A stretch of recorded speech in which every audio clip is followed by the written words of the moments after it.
to Krocks Inland Invasion at the time. It was the 20 years of punk rock, and I swear to you, that show was one of the shows that just made me say, man, like, I love this music. This is who I am. Like, you know, and I was so young. I was like 13, I think, when I went. So I always look back on that because I was so young and I got to experience so many badass bands in one night. And I went in my first pit that day too, and that was fucking scary. There's a bunch of like huge dudes in there, but I think just the adrenaline and the excitement that I felt seeing a band live, I was just like, I don't care. Like, I just want to like live the full experience right now, and I just soak it all in, and I feel like I really did at that time.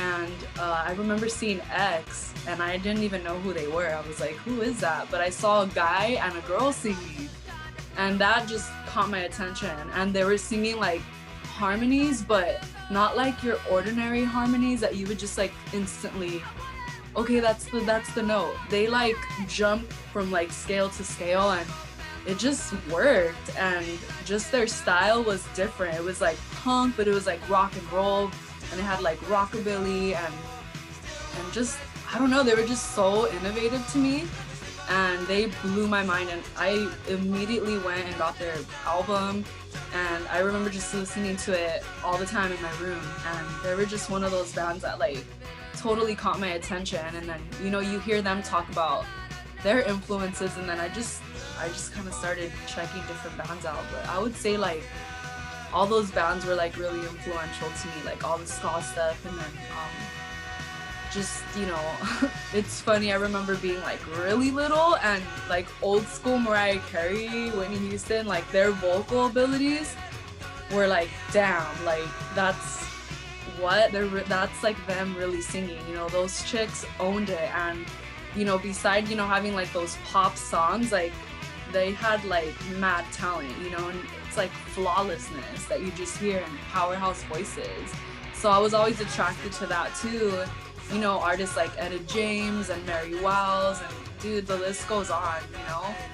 I just got into different styles and just different artists that inspired me. It's kind of hard for me to like put it in a list because I get kind of like a brain fart when I'm on the spot and people ask me that, because there's just like so much music and artists that I love that inspired me throughout the years. So, but definitely in my early years, I would say like from No Doubt and like, you know, bands like that were like the ones that really opened my eyes to like not just ska music, but like even just like punk rock too, you know. Yeah, we kind of touched on it a little bit before about, you know, going into a record shop and that experience of spending your own money to get this, you know, the record or the CD. Was there a time is there a first CD that you remember buying with your own money? Yeah, I remember I got like, I feel like I keep mentioning them, like No Doubt, and then I got an Offspring CD, like their, one of their early CDs. It was called Jennifer Lost the War. And then I remember buying a Descendants CD, and then Real Big Fish, and who else did I buy at the time? I don't know, I just bought a bunch of like random stuff. Oh, Punkorama compilations, like stuff like that. I would like buy that stuff all the time, and I would go to Tower Records in West Covina. Like that's like my, dude, that was like the spot. Like if you were in the SGV and you grew up around the area, that's where you went. Like honestly, it was dope. It was huge. I used to get all my concert tickets there. I would like wait in line like the good old days.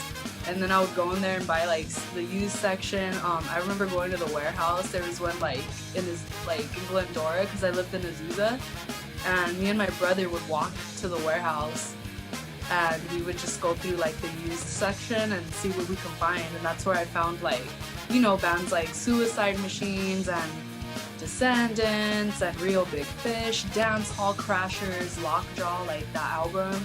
And just like all those bands and the Bad Religion, like all those bands like that I just wanted to get into because I heard their songs and I'm like, oh, I want to get their CDs. So that's like kind of what I remember buying back in the day, like my first CDs.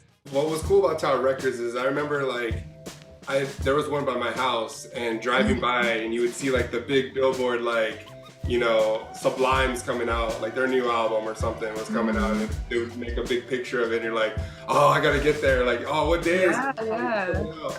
Like that was so cool. And then even like waiting in line for the tickets. Like kids will never know that these days. Like, Dude, I know. I feel bad. They're missing out. Like now it's so easy. Everything's so accessible, which is very, you know, convenient.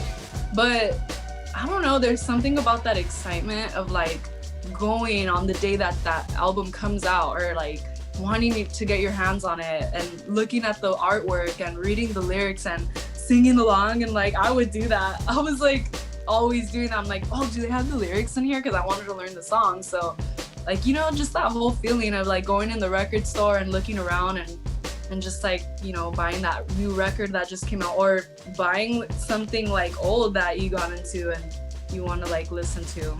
So yeah, I also remember about Tower Records is like everyone that worked there was so fucking cool. Like you had to be cool to work there. You couldn't just work there. Like you had to have crazy, stupid piercings. You had to have like, you had to have like purple hair, like something stupid, but like, I mean, yeah, like just that whole vibe for sure. You had to have the vibe. You couldn't just work there. Like I've been trying to. Yeah, like you had to know your shit for sure. Yeah, and yeah, that was just a cool experience. Like to go in Tower, and I had so many dumb Tower experience. I remember I bought like all these CDs. I thought it was cool. Like if I had money, I bought like all these CDs. I'm like, I know I have enough in my bank account, and I just bought like all this stuff. And the guy's like, decline. I was like, oh no, how sad. Oh, you know how Tower was too. It was like, dude, you went to Tower like on Saturday. It was like a big ass line, like people just buying CDs. It was like, fuck. I know, it was so dope. I miss Tower Records so much. Like, it's sad to see the building there, and it's like, I don't know, like when they closed, it was like really sad. It was like an end of an era. Like honestly, when I was like seeing all these record stores closing, it was really sad. Yeah. Because that's like your childhood right there. That's like your memories, and you're like, what? They're closing, but why? And then even just like local record stores. Like I also like lived in Covina for a while, and they had like their downtown area, and there was like probably 3 different record stores there, and they were dope.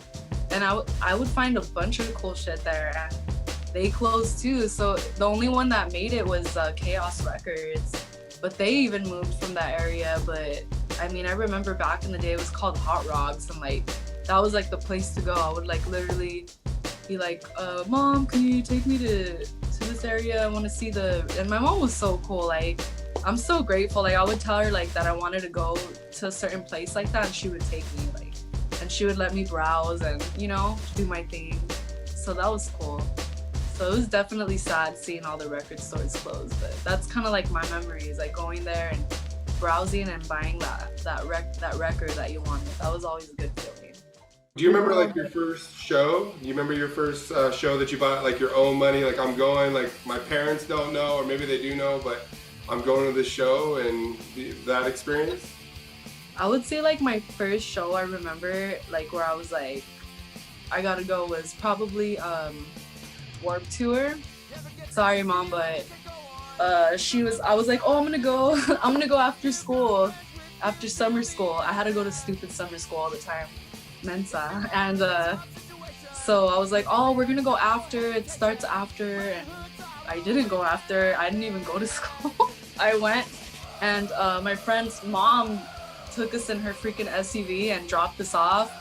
And I look back and I'm like, how the hell were we there all day? We got there when it started. Like the beauty of being like so young, like you get there when it starts till the very end and you're fine. Now I cannot do that. I'd be like, oh man, I'm tired, I want to go home, like my feet hurt or something stupid. But you have like that adrenaline, you're young, you're excited. So I remember Warped Tour was definitely one of those first shows where I like saved up my centavitos and like got a ticket, and my friend's like, let's go, like my mom will take us. And you know, I had to kind of lie sometimes, and I wasn't doing anything bad, you know. I was just trying to go see bands that I liked, and I just wanted to go have a good time. I didn't do anything bad, I swear. I was just like all about wanting to see the bands and hanging out with my friends, and that's what we did. And we got there like at 12 and stayed there till the very freaking end. Like that was one of the shows where I was like, that was like my first experience with my friends going to a show. It was like old school Warped Tour. It was the shit. It was so fun. Hi, I'm Jackie Mendez, and I'm from South Omani, California. This song's called Should I?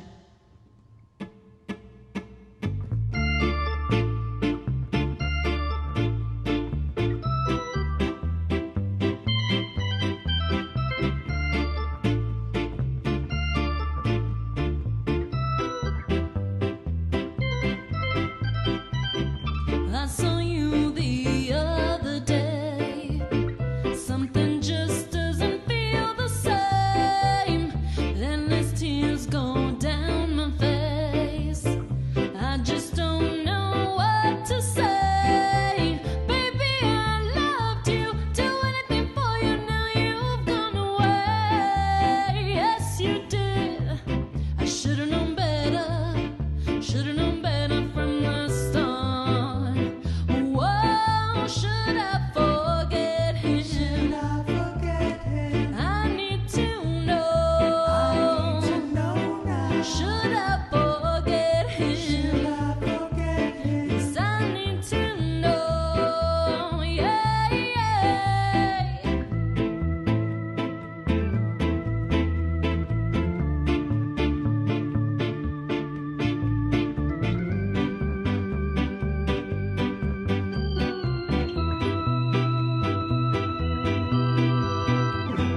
Wishing things went a different way. So they say some things are